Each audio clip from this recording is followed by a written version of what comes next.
여러분 안녕하십니까? 보원 교수 인사드립니다. 반갑습니다. 국립태안해양유물전시관, 오늘도 수중박물관에서 여러분을 초대하고자 합니다.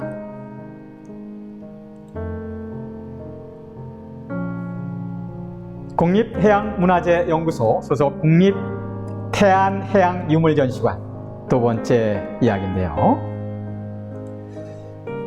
먼저 우리나라 바닷길부터 한번 살펴보겠습니다. 국토의 삼면이 바다로 둘러싸인 우리나라는 일제기 바다를 이용한 해상 운송이 활발하게 이루어졌죠. 바다를 이용하면 많은 양의 물자를 먼 곳까지 빠르게 옮길 수 있었기 때문입니다. 우리나라 바닷길은 서해 연안을 중심으로 발달하였고, 이 길을 따라 쇠곡을 보관하는 창고와 배를 정박하는 선착장 등 각종 시설이 설치되었습니다. 자, 여러분하고 같이 배를 한번 잠깐 살펴보도록 하겠습니다.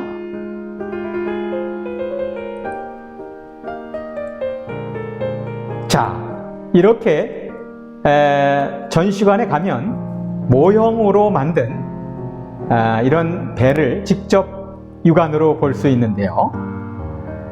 이 서해배라고 이제 소개되어 있는 이 마도 1호선이라고 하는 명명을 가진 선박인데, 우리 전통 배는요, 한반도 해양 환경에 적합하도록 배 바닥을 평평하게 만들었습니다. 조수 간만의 차가 큰 서남 해안에서 만조 때 물에 떠있던 배가 간조 때에도 갯벌 위에 안정적으로 정박해 있어야 했기 때문입니다. 우리 배는 한 번 만든 이후 여러 번 고쳐서 재사용하는 특징이 또 있고요. 이를 위해 일단 부식되면 선체에서 분리하기 어려운 쇠못 대신 나무못을 사용해서 배의 각 부재들을 연결한 것이 또 하나의 큰 특징이고요. 또한 배 내부 공간을 구획하고 외부 수압을 견뎌낼 수 있게 하는 구조로 격벽을 설치하는 대신 가룡목을 두어서 철거와 재설치를 쉽게 했습니다. 아쉽게도 현재는 우리 전통 배가 거의 남아있지 않지만 바닷속의 신물선을 통해서 옛 배의 모습을 추정할 수는 있다고 합니다. 자, 그래서 그 내용을 제가 한번 정리를 해서 이렇게 준비를 했는데요. 그 서해 배의 특징이 방금 말씀드린 대로 이렇고, 또 이제 이 배 위에서 사는 뱃사람들에 대한 얘기를 잠깐 좀 나눌까 하는데요. 여기에 이제 또 가까이 한번 보시게 되면 이렇습니다. 제가 설명을 좀 곁들여 보겠습니다. 난파선은 대부분 한반도 서남 해안에서 개경 또는 한양에 이르는 먼 길을 항해하였죠. 20일에서 30일가량 소요되는 그런 항해 기간 동안에 그 선원들은 배 위에서 고된 시간을 견뎌야 했죠. 배에서 화물 운송의 책임자인 향리와 선원, 잡부 등 약 한 11명에서 14명이 승선을 했다고 합니다. 이들은 주로 갑판 위에서 생활하였고, 갑판 아래는 선체 중 앙보의 돛대 주변 일부만 사용을 했고요. 발굴 당시 이곳에서 취사도구와 식기 등 집중적으로 발견되었기도 했고, 이외에도 난파선에서는 머리 빗는 빗이 있죠. 빗, 망치 등 일상생활 용품과 공구, 이게 장기, 돌까지 이 선상 생활을 상상케 하는 흥미로운 물건들이 다양하게 발견되었습니다. 굉장히 흥미롭죠. 자, 그러면 한 번 더 이런 바닷길로 물자를 나르는 마도 1호선에서 4호선에 대한 얘기를 조금 한번 해볼까요? 마찬가지로 이 배를 한번 보면서 설명을 한번 들으면 좋을 것 같습니다. 자, 마도 해역에서 태안 마도 해역에서 발견된 4척의 배는 만들어진 시기는 조금씩 다르지만 배의 구조와 성격이 되게 유사합니다. 이 배들은 지방에서 세금으로 거두어들인 곡물과 특산물을 싣고 가던 중 험난하기로 유명했던 태안 마도 인근에서 침몰을 했습니다. 배 출항지와 목적지 침몰 연대는 화물과 함께 나온 이 작은 이 나무에 쓴 목간이죠. 그 목간을 통해서 추정할 수 있는데요. 마도 1호선에서 4호선까지는 해남, 전라남도 해남, 그 다음에 나주, 여수 등 한반도의 서남부 지역에서 당시 수도였던 개경이나 한양으로 향하고 있었고, 각종 화물부터 뱃사람들의 생활용품까지 다양한 유물을 싣고 있었죠. 그 내용을 자세히 이제 한번 보시면 이렇습니다. 이런 그 중요한 그 선박 그 밑에 보면 이렇게 이제 돼 있죠. 많은 물건을 실을 수 있는 공간이 있는데, 그것을 아주 재현을 잘 해놨습니다. 그래서 제가 그걸 보고 깜짝 놀랐는데요. 자, 여기 보면 오랜 해양 교류의 흔적을 이제 그 선박을 인양해서 이제 알 수 있는데, 그 안에 이제 많은 도자기를 볼 수 있고, 또 우리는 곡물을 싣고 가는 그 볏짚들을 이제 볼 수가 있었습니다. 자, 잠깐 한번 더 깊게 보면 이런 내용들이 있죠. 자, 도자기는 말할 것도 없고, 이 볏짚을 보면 이 어마어마한 양을 배에 이제 싣고 가는데, 그게 침몰이 돼서 고려 때부터 지금까지 이렇게 지금 발굴할 수 있었다는 건 아주 큰 행운이죠. 그러니까 그 태안 지역의 마도 주변에 이 보물 창고가 있다는 것을 가히 짐작할 수 있는 곳인데요. 잠깐 설명을 드리자면, 도자기는 오랜 시간 물속에 있어도 썩지 않잖아요. 그러니까 바닷속에서 발견되는 유물 중 많은 양을 이제 차지할 수 있죠. 특히 생김새가 비슷한 도자기가 한꺼번에 확인되는 경향이 있는데, 같은 종류의 그릇끼리 이렇게 모아서 포장한 후 꾸러미째 이렇게 실었기 때문에 이런 것을 이제 볼 수 있죠. 자, 운반 도중에 사고로 이제 가라앉은 도자기는 미처 이제 사용하지 못한 새 상품이죠. 그래서 일부는 포장된 상태 그대로 이렇게 발견되고, 깨지기 쉬운 도자기는 어떻게 했냐면, 그릇 사이에 이렇게 짚을 깔아서, 그리고 주변에 이렇게 나무로, 긴 나무 막대로 지지대로 삼아서 포장을 하여 실었죠. 대단히 지혜로운 그런 포장법이죠. 배에 실을 때도 각 꾸러미 사이에 짚을 이제 깔아가지고 깨지지 않는 것을 이제 않게 하기 위해서 이제 그런 것을 했는데, 아주 좋은 방지책으로 이제 볼 수 있죠. 자, 그러면 또 주변에 한번 또 내용을 좀 한번 보시면 이런 내용들이 쭉 있는데, 자, 이렇게 돼 있죠. 자, 그 안에는 이러한 많은 곡물 중에서 우리가 볼 수 있는 것들이, 곡물 중에 모든 게 다 있는 것은 아니지만, 잘 보시면 이런 곡물들이 있다는 걸 제가 한번 설명을 해드리도록 하겠습니다. 자, 여기에 마도 1호선에 실었던 그 곡물이 인양했을 때도 거기에 이제 발견을 했고, 그 내용을 이제 잠깐 여러분과 함께 소개해 드리자면, 마오 1호선의 곡물은 여기에 있는 것처럼 목간에 이제 목간과 죽찰에 곡물이 이제 이렇게 기록이 되어 있는데, 조, 메밀, 콩 등이 기록이 되어 있었고요. 실제 발굴 조사에서 그 기록과 일치하는 곡물이 수습되었습니다. 특히 벽시는 발견된 곡물 중 가장 많은 양을 차지했죠. 방금 보여드린 그 영상을 보면 그 볏짚이 다 이런 곡물들로 되어 있다는 것을 알 수 있고요. 그 옆에 보면 이제 도자기가 있는데, 항아리죠. 젓갈을 담았던 도자기, 독이, 항아리와 죽찬, 갑각류의 껍질이 있었다는 걸 발견된 부분인데, 마도 1호선의 독이 항아리 안에는 갑각류 껍질은 또 있고 농개의 껍질도 있는데, 이제 그게 이제 농개의 껍질로 이제 추정한 것이죠. 그 농개는 주로 서해 안에 서식하고 있다는 것을 알고 있었고, 마도 1호선에서 대젓갈을 화물로 기록한 죽찰도 확인되었다는 것을 알 수 있었습니다. 자, 그런 이제 그런 내용들로 이제 되어 있고요. 또 한번 살펴보자면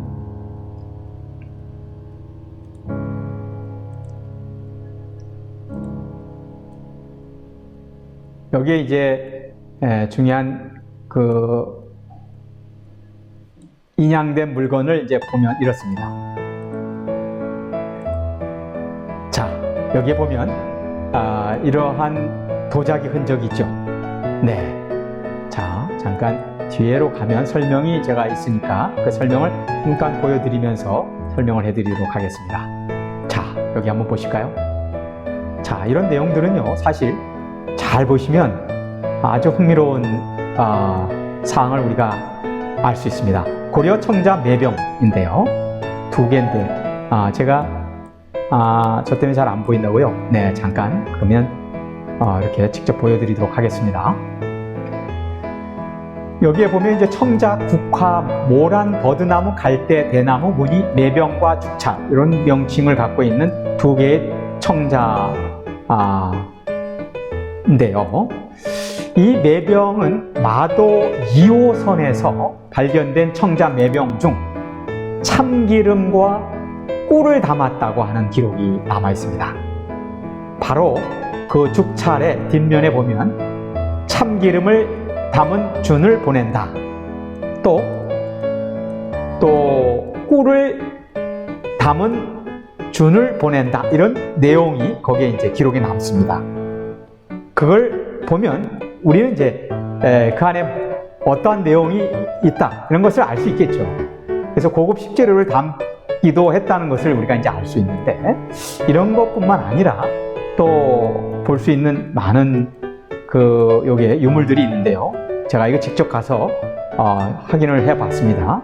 그리고 또 한 가지는 이런 도자기에 새겨진 대표 문양을 미디어 아트로 해서 그 도자기를 손으로 타치하면 바로 거기에 스토리가 전개가 되는 것이죠.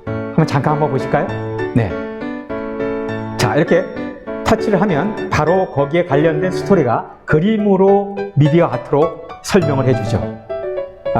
이 남녀노소가 다 즐거워하는 그런 전시관인데요. 저도 그것을 보고 깜짝 놀랐습니다. 재미있는 그런 시설을 해놔서 저도 이제 그림을 그리는 사람 입장에서 이런 미디어 아트에 대해서 관심을 갖고 있는데 이것도 굉장히 참 잘 해놓은 그런 시설 중에 하나다 이렇게 볼 수 있습니다. 자, 그리고 또 조금 지나면 이제 이렇게 관련된 도자기를 볼 수 있는데요. 여기에 이제 하나 사자가 있죠? 네. 청자 사자 모양입니다. 자, 여기 이것도 잘 보시면요. 이 태안선에서 실려있던 청자 사자 모양의 향로 두 점을 이제 발견하는데요. 큰 머리, 날카로운 이빨, 매섭게 뜬 눈이 예사롭지 않죠. 이처럼 다른 도자기나 공예품에서 볼 수 없는 해학적인 향로의 모습입니다. 이 고려시대의 다양한 미감을 엿볼 수 있죠? 네, 그렇습니다. 그러니까 청자 사자 모양의 향로의 형태적인 독특함 뿐만 아니라 태안선에서 이제 출수된 목간을 통해서 제작 시기하고 제작지, 그 다음에 소비처가 밝혀진 유일한 사자 모양의 향로로서 높은 가치를 갖고 있습니다. 굉장히 중요한 보물이 되는 거죠. 자, 이것뿐만 아니죠. 자, 잠깐 한번 또 보시면요. 요런 물건도 있습니다. 이게 바로 뭘까요? 그렇죠. 뚜껑이긴 뚜껑인데, 이 벼루인데, 청자 뚜껑이 모양의 벼루. 자, 여기 이것도 보면서 저도 깜짝 놀랐습니다. 이 청자 벼루 중 뚜껑이 모양은 현재까지 바닷속에서 건져 올린 이 한 점 유일합니다. 벼루의 크기가 작아서 휴대용으로 추정하고 있습니다만 이 뚜껑이가 이게 잘 보면요 어떤 상상을 할 수 있느냐면 금방이라도 뛰어오를 듯 다리를 웅크리고 있죠. 그리고 고개를 든 모습이 간결하면서도 힘찬 기운이 느껴집니까? 저는 좀 느껴지긴 하는데요. 이 뚜껑이는 이 잘 보시면 등을 움푹 파여 있고 깎아내어서 먹을 좀 갈 수 있도록 만든 벼루이기도 합니다. 고려시대에요, 청자로 만든 벼루는 여러 점이 남아있지만요, 이 뚜꺼비 모양의 벼루는 지금까지 이 한 점이 유일합니다. 얼마나 귀중하겠어요. 뚜꺼비의 특징을 그대로 묘사하면서 벼루의 기능까지 살린 청자 뚜꺼비 모양 벼루는 고려시대의 독특한 미적 감각과 예술성이 돋보이는 보물이기도 합니다. 무엇보다도 저도 여기서 한 30분 동안 바라봤는데요, 굉장히 참 좋았다는 느낌이 들었습니다.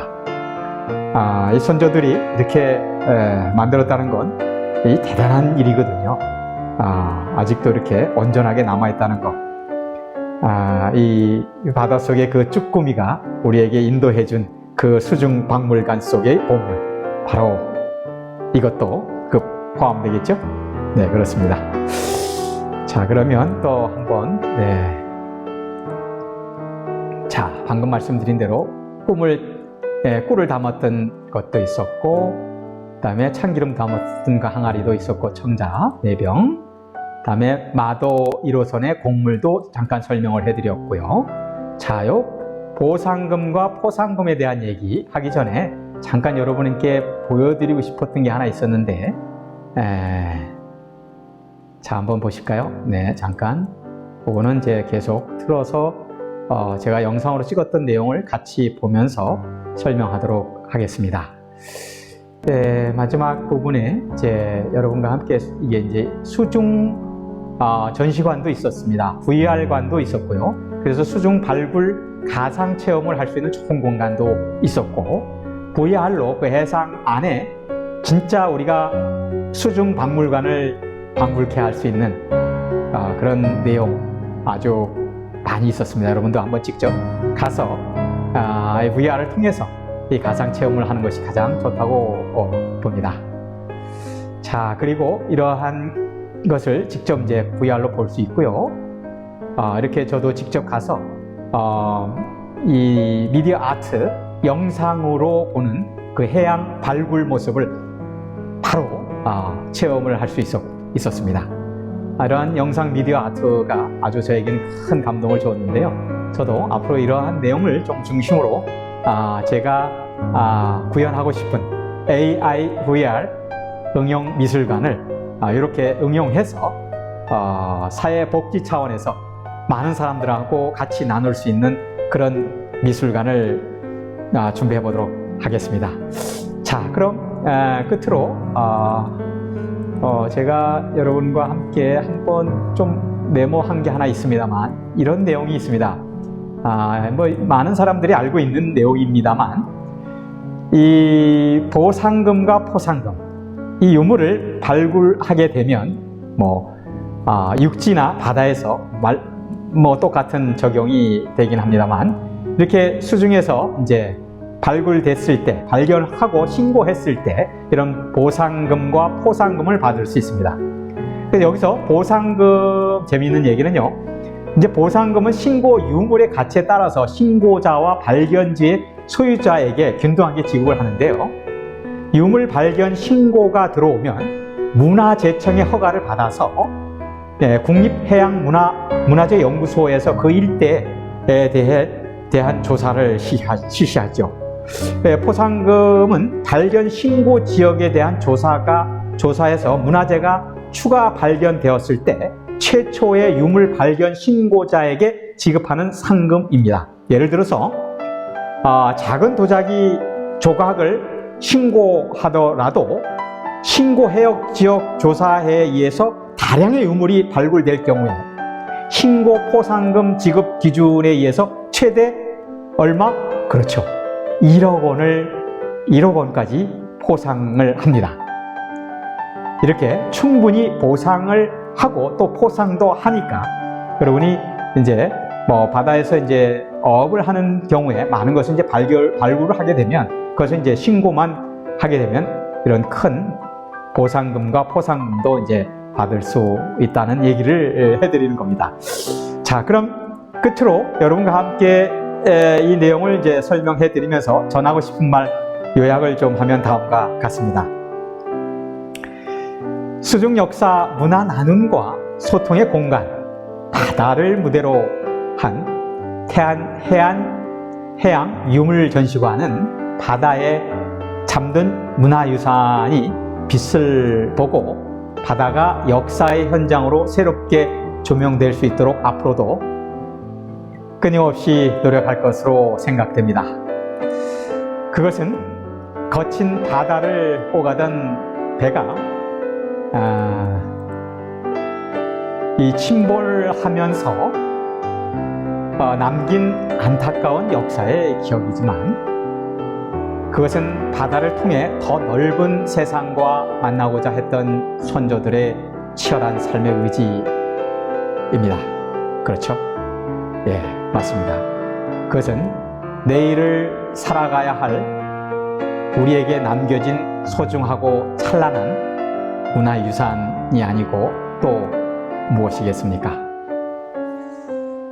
자, 오늘은 여러분과 함께 이렇게 이제 살펴봤습니다. 두 번째 시간인데요. 한번 이렇게 문화재청 국립해양문화재연구소 소속 국립태안해양유물전시관 두 번째 시간이었습니다. 여러분 어떻게 시청하셨는지 궁금합니다. 여러분 시청해 주신 여러분 대단히 감사합니다. 다음에도 또 좀 더 의미 있고 가치 있는 그러한 문화 나눔을 위해서 최선을 다하겠습니다. 여러분 감사합니다. 안녕히 계십시오.